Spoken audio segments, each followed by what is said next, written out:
Welcome to the Consequential Actions podcast, where we aim to learn how history impacts current events and affects our lives today through the lens of politics, the economy, technology, and business trends. I may be an AI, but your host, well, he is not artificial in any way. Here is Jeff Kellick.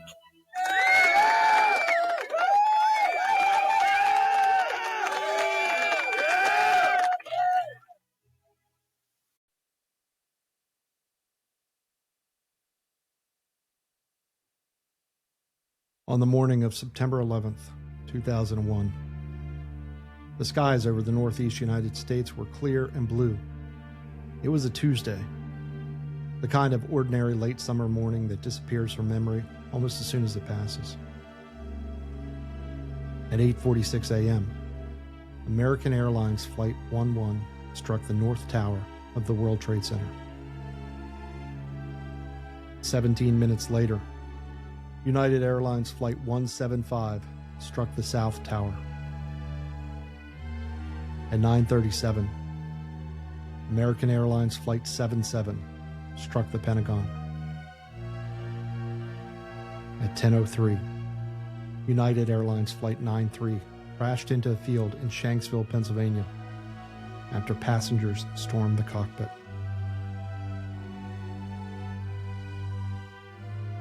Before nightfall, 2,977 people were dead. The towers had collapsed, Wall Street was closed, and the world's most powerful government had rediscovered government's oldest reflex: emergency rule. 19 hijackers, armed with box cutters, had done what no foreign power had achieved in centuries. They had struck the American mainland. And in doing so, they triggered a transformation of American governance that continues to this day. Within 45 days, Congress would pass the largest expansion of federal surveillance power in American history. The bill was 342 pages long. Its name was an acronym almost as long as the deliberation that produced it: Uniting and Strengthening America by Providing Appropriate Tools Required to Intercept and Obstruct Terrorism. The USA Patriot Act. Most legislators never read it.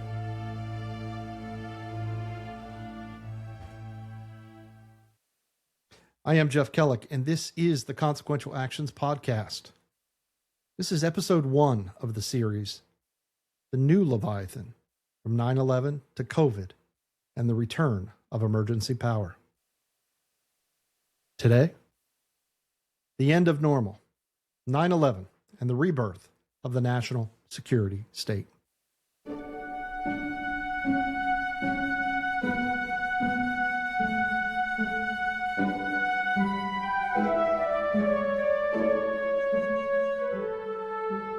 Before we proceed, I want to be clear about what this episode is and what this episode is not. This is not an episode about whether the United States should have responded to the September 11th attacks. Of course it should have. Nearly 3,000 innocent people were murdered. The nation was attacked. A response was not merely justified, it was obligatory. The question this episode explores is different. It is the question of how we responded. Whether the tools we built were proportionate to the threat, whether the safeguards were adequate, and whether that what was promised as temporary has become permanent. This is also the second part of a larger story. In our first podcast series, From General Welfare to the Great Society, we traced how the administrative state captured domestic governance through constitutional reinterpretation across 2 centuries. We watched the enumerated powers doctrine give way to cooperative federalism, the New Deal court revolution, and the Great Society's perfection of the welfare state. That story ended in the 1990s, with the administrative apparatus triumphant in domestic policy, but still operating within recognizable constitutional boundaries. This story tells what happened next. What happens when emergency becomes permanent? When the logic of exception becomes the logic of governance? When the state designed to manage poverty discovers it can also manage fear? That is the story of the new Leviathan. And it begins on that clear blue morning in September.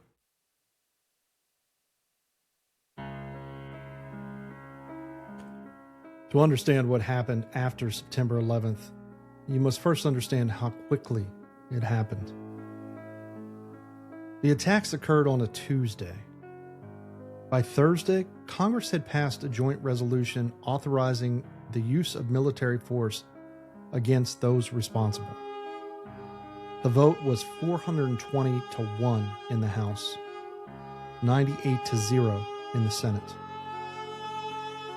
The lone dissenting vote came from Representative Barbara Lee of California, who warned, and I'm quoting here, "Let us not become the evil that we deplore." She received death threats for that vote. 45 days after the attacks on October 26, 2001, President George W. Bush signed the USA Patriot Act into law. The bill had passed the House 357-66 and the Senate 98-1. The lone Senate dissenter was Senator Russ Feingold of Wisconsin. He stood on the Senate floor and said, and again I quote, "Preserving our freedom is one of the main reasons we are now combating international terrorism. We will lose that war without firing a shot if we sacrifice the liberties of the American people." Senator Feingold was not a libertarian. He was not a Republican. He was a progressive Democrat from Wisconsin who believed that civil liberties must not be the first casualty of the crisis. He was almost entirely alone. The USA Patriot Act was not a single piece of legislation. It was an omnibus bill, spanning more than 10 legal titles and 342 pages, amending dozens of existing statutes. Let me walk you through what it actually authorized. First, it permitted indefinite detention of non-citizens suspected of terrorism-related activities. Not convicted, suspected. Second, it authorized what we are calling roving wiretaps. Under previous law, a wiretap warrant applied to a specific telephone line. Under the Patriot Act, a wiretap could follow a person rather than a phone. The logic was that terrorists might switch phones frequently. The effect was that surveillance became attached to an identity rather than communication device. Third, it authorized sneak and peek searches. Under the Fourth Amendment, where law enforcement executes a search warrant, they are generally required to notify the subject. The Patriot Act permitted searches without prior or contemporaneous notification. Agents could enter your home, search it, photograph it, and leave. And you might not learn about it for weeks or months. Fourth, and perhaps most consequential, it created what are called national security letters. A national security letter is an administrative subpoena. It does not require judicial approval. An FBI field office can issue one on its own authority, compelling banks, libraries, internet service providers, and other institutions to turn over their records. The letter typically comes with a gag order. The recipient cannot tell anyone, including the subject, that records have been demanded. By 2007, according to the Department of Justice Inspector General, the FBI was issuing over 56,000 national security letters per year. That number declined to roughly 20,000 by 2011 after some reform efforts, but that still represents an unprecedented level of peacetime domestic surveillance. Fifth, Section 215 of the Act, the so-called business records provision, authorized the FBI to obtain court orders requiring the production of any tangible thing deemed relevant to an authorized investigation. Bank records, medical records, library records, phone metadata. The legal standard was not probable cause, it was relevance, a far lower bar, and one determined by the investigating agency itself. I want to pause here and note something important about how this legislation was constructed. The Patriot Act did not explicitly repeal the Fourth Amendment. It did not formally abolish warrants. What it did was far more subtle. It created parallel authorities, administrative subpoenas, secret courts, relevant standards that effectively routed around constitutional protections while leaving them technically intact. The warrant requirement still existed. You just did not need one. The Fourth Amendment still stood. It simply did not apply.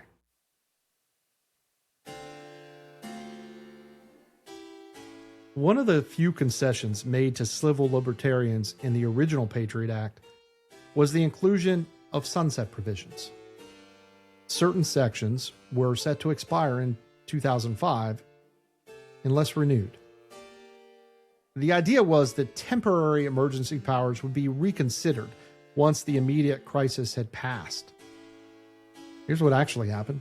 In 2005 and 2006, Congress reauthorized the act. 14 of 16 temporary provisions were made permanent.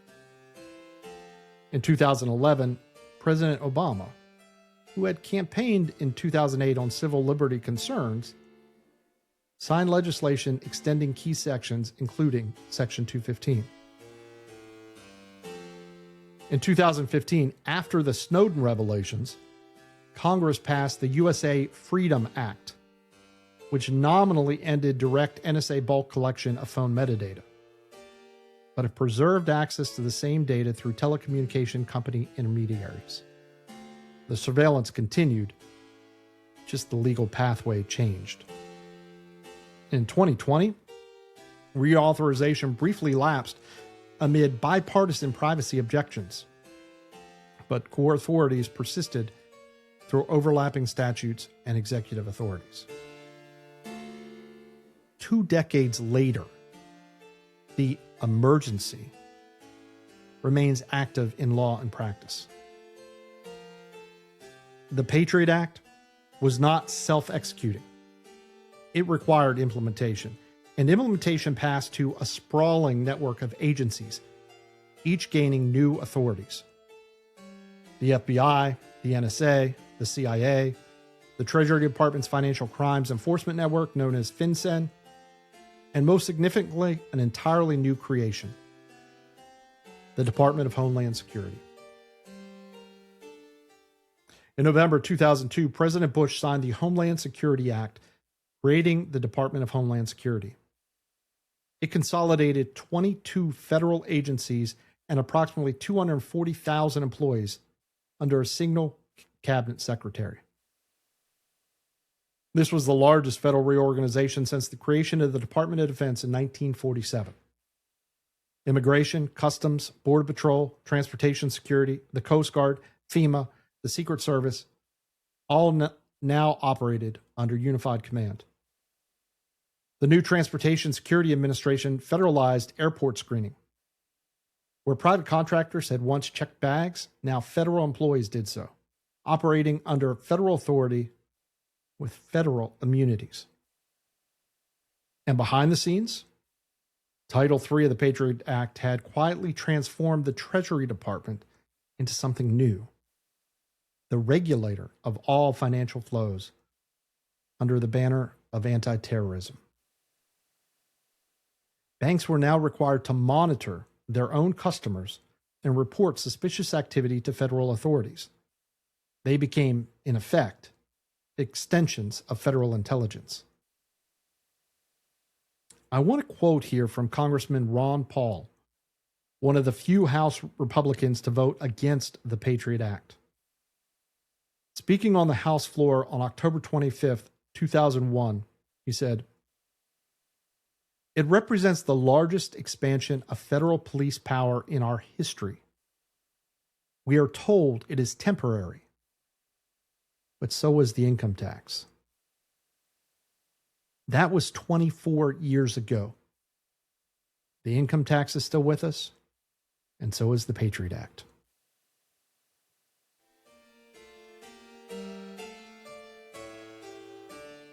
The Patriot Act expanded what the federal government could do, but it did not, by itself, change who controlled that power. That transformation occurred through a different mechanism: the revival of an old constitutional theory called the unitary executive.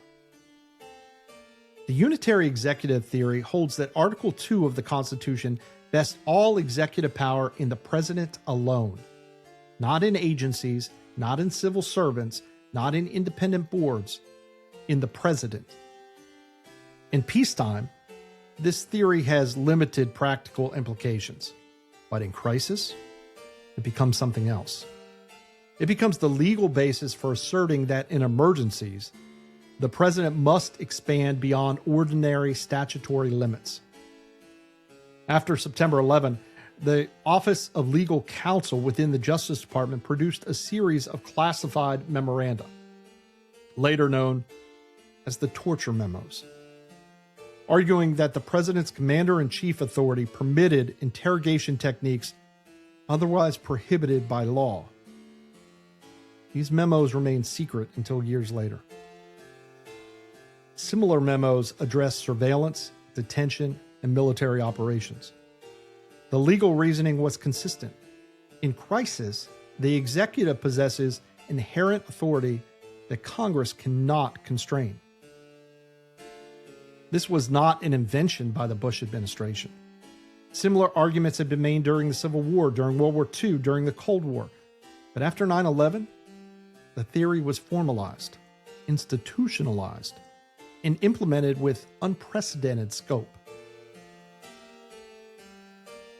And President Eisenhower, in his 1961 farewell address, warned of the military-industrial complex, the conjunction of an immense military establishment and a large arms industry, acquiring unwarranted influence in American life.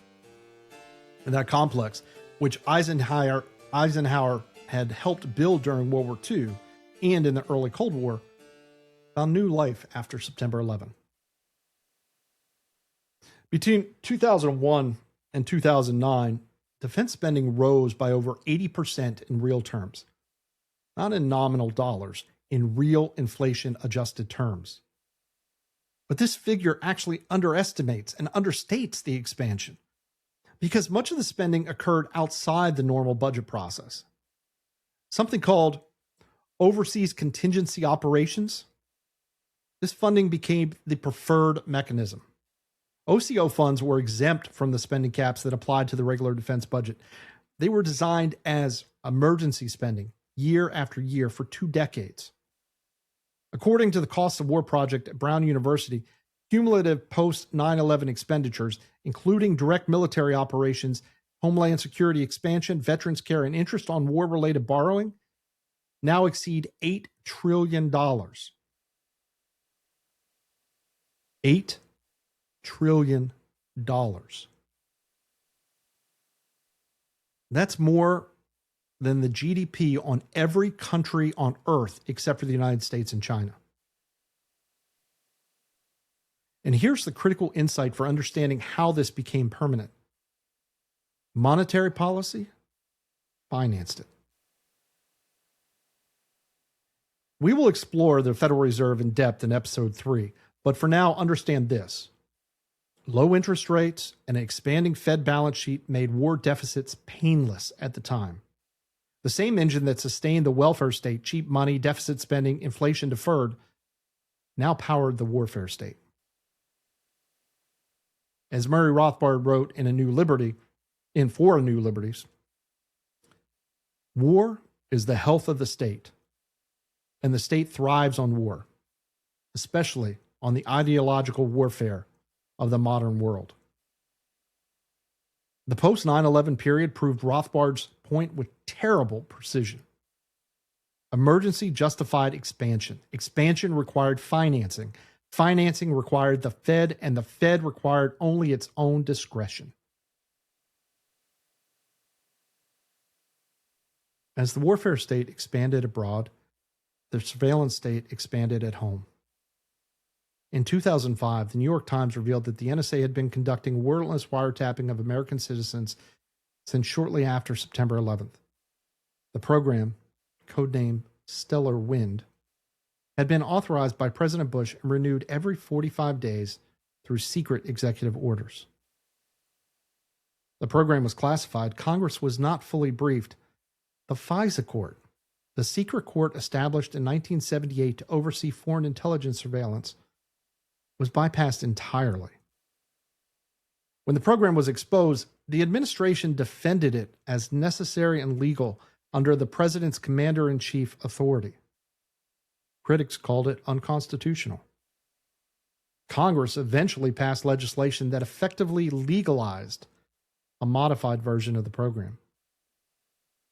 But the full scope of what was occurring remained hidden until 2013. That was the year Edward Snowden, a contractor working for the NSA, disclosed thousands of classified documents to journalists. The disclosures revealed programs with names like Prism, which compelled private companies including Google, Facebook, Apple, and Microsoft to provide user data under classified FISA Section 702 orders. The disclosures also revealed something about the people running those programs.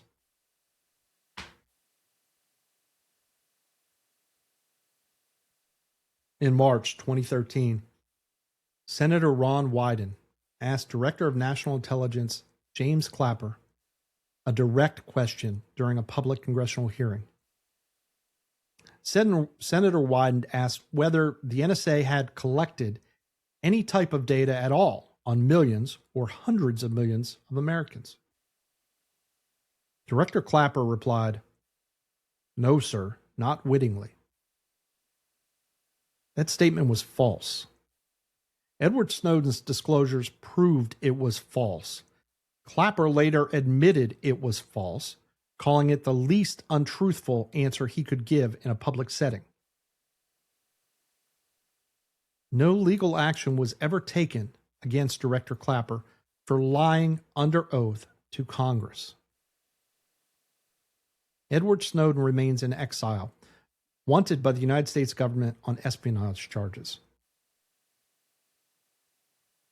Now, I want to be clear, fair, and balanced here. Snowden's disclosures violated his oath of secrecy. He broke the law as it was written. And whether he is a hero or a traitor depends on how one weighs competing obligations to classification rules, to constitutional principles, and to the public's right to know. What is not in dispute is this: the American people learn the truth about their own government surveillance activities not through official oversight, not through congressional investigation, not through the free press, but through the unauthorized disclosure of classified information by a contractor who then had to flee the country.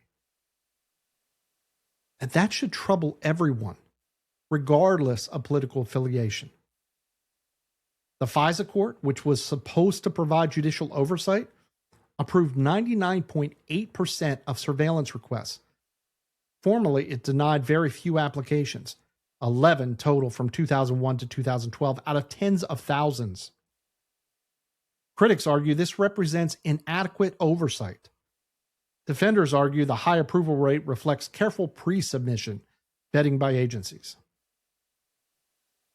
George Orwell wrote in 1984, "If you want a picture of the future, imagine a boot stamping on the human face forever." I don't think we're there. I don't think we're that close to there. But Orwell's fiction reads uncomfortably like documentation when the government can see everything and the public can see almost nothing.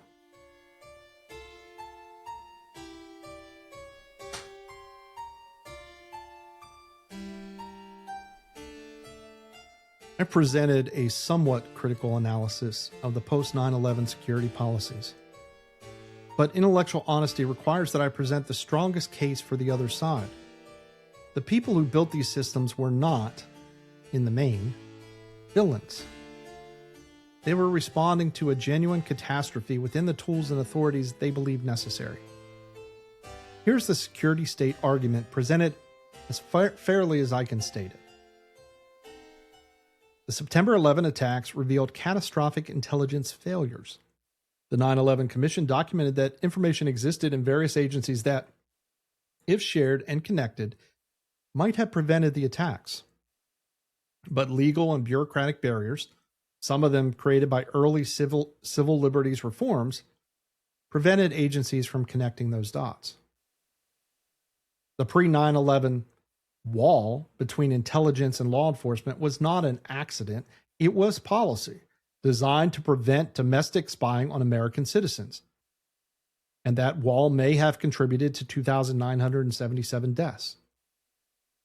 From this perspective, the Patriot Act did not create entirely new powers. It adapted existing tools, wiretaps, subpoenas, business records requests, to modern technology and transnational terrorism. Roving wiretaps followed terrorists who switched phones. Section 215 allowed investigators to track financial networks funding attacks. Sunset clauses built in congressional review. The FISA court provided judicial oversight, however imperfect. Inspector General reports documented compliance failures and prompted reforms. Several terror plots were disrupted using Patriot Act authorities. The 2009 New York subway bombing plot, the 2010 Times Square bombing plot, and several others that remain classified. And by the brutal standards of history, post-9/11 measures were more legally constrained than previous wartime expansions. Lincoln suspended habeas corpus and imprisoned dissidents. Wilson prosecuted thousands for sedition, and Roosevelt interned 120,000 citizens based on race alone. The post-9/11 framework, for all its flaws, operated through legislation, court orders, and oversight mechanisms. It was not martial law. It was not mass internment. It was, its defenders argue, a measured response to an unprecedented threat. That is the strongest case I can make for the security state position. Now, libertarians and civil libertarians across the political spectrum offer several responses to this defense. First, they dispute the core trade-off. Security and liberty are not, in fact, a zero-sum game. The intelligence failures that preceded 9/11 reflected bureaucratic dysfunction, not insufficient legal authority. The FBI had information about suspicious flight training. The CIA had information about known terrorists entering the country. The failure was in sharing and analysis, problems of coordination, not power. Giving agencies more authority does not fix bureaucratic dysfunction. In fact, it may worsen it by creating more data than analysts can process. Second, they note that the temporary emergency measures rarely expire. Ron Paul's comparison to the income tax was apt. The income tax was introduced in 1913 as a modest levy on the wealthy. Today, it funds a majority of all federal operations. Emergency powers follow similar trajectories. The Patriot Act was not repealed when the immediate threat subsided. Its sunset provisions were extended again and again. The emergency of 2001 remains legally active in 2025. Third, they argue that secret legal interpretation is fundamentally incompatible with constitutional government. When the government's interpretation of the law is itself classified, citizens cannot know what rules they are expected to follow. When surveillance authorities are approved by secret courts, there is no meaningful adversarial process. The FISA court's 99.8% approval rate may reflect careful vetting, or it may reflect a rubber stamp. We cannot know because we cannot see. Fourth, they observed that the same tools designed for terrorists can be and have been directed at ordinary citizens. National security letters have been used in criminal investigations unrelated to terrorism. Section 215 metadata collection captured information about millions of Americans who were never suspected of anything.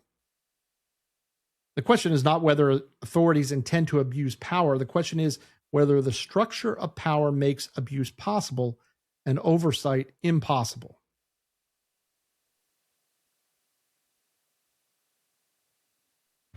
And for those who say, well, if you're not doing anything wrong, what's wrong with clarity or oversight or surveillance into what you are doing?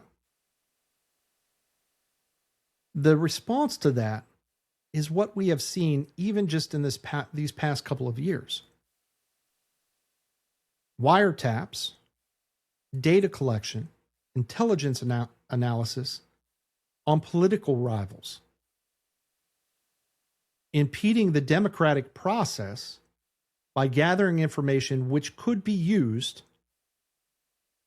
to gain influence over your political rivals. It's not a far leap to wonder how influence and blackmail can be used to change the votes of the elected representatives. Whether or not that happens is not the point. The point is the ability for that to happen is why the safeguards are in place in the first place. It's why the Fourth Amendment exists. It's to ensure that an abuse of power does not occur. I want to return to the quote from Randolph Bourne, which I mentioned briefly earlier. War is the health of the state. Bourne wrote these words in 1918 during World War I.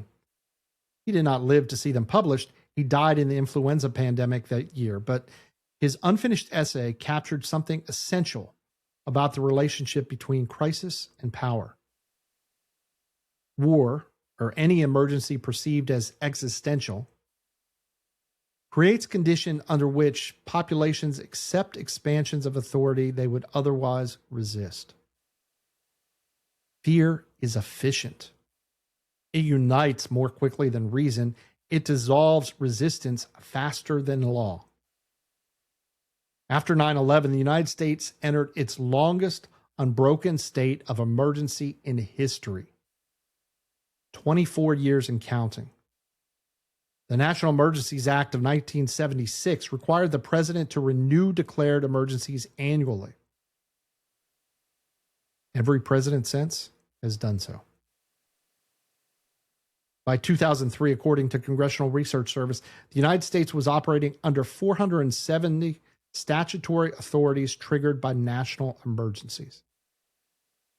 470. The founders wrote a constitution designed to make power slow, deliberate, friction-filled. They did not foresee a government that could spend, spy, and wage war by continuing resolution, because they assumed that war would end, that emergencies would pass, that the republic would return to peace. What happens when emergency becomes permanent? That is the question this series is designed to explore.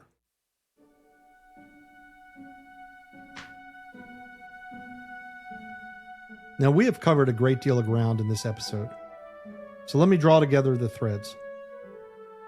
On September 11, 2001, the United States suffered the deadliest terror attack in its history. The response was swift and overwhelming. New surveillance authorities, new agencies, new spending, new legal doctrines. The Patriot Act erased the boundary between foreign intelligence and domestic law enforcement. The Department of Homeland Security consolidated security functions under unified command. The unitary executive theory expanded presidential authority beyond statutory limits. Monetary policy financed a perpetual warfare state, and mass surveillance, exposed only by a whistleblower, captured communications of millions of Americans who were never suspected of any wrongdoing. The libertarian lesson of 9/11 is not that freedom erodes in fear. It is that fear itself can become the governing principle. When security becomes the supreme value, liberty becomes a subordinate one, weighed against risk, measured against threat, always conditional. The Constitution was written to make power slow. The 21st century made it instant. Congress delegated, courts deferred, the executive administered. The result is a government that can spy on its citizens, spend beyond its means, and wage war without declaration. An administrative Leviathan fueled by permanent crisis. Whether that Leviathan can be constrained is the question we will continue to explore. Next time, on episode 2, the surveillance economy from data collection to digital control. We will examine how the national security apparatus aligned with Silicon Valley to create a new model of governance, where data replaced law as the instrument of control. From PRISM to the Twitter files, from national security letters to suspicious activity reports. We will trace how surveillance became not just a tool of security, but a feature of commerce, welfare, and daily life. Thank you for joining me on this journey through constitutional history. I am Jeff Kellick, and this has been The New Leviathan, from 9/11 to COVID and the return of emergency power on the Consequential Actions podcast. If you enjoy this type of content and exploration of history, be sure to subscribe to our Substack page at consequentialactions.com and check out our written articles as well. From our corresponding article series on the New Leviathan to our prequel series on the General Welfare Clause, as well as detailed analysis of U.S. political theory, economics, and technology. We continue to post articles and welcome your participation at consequentialactions.com. Or follow me on X at jkellick. Till next time, have a great day.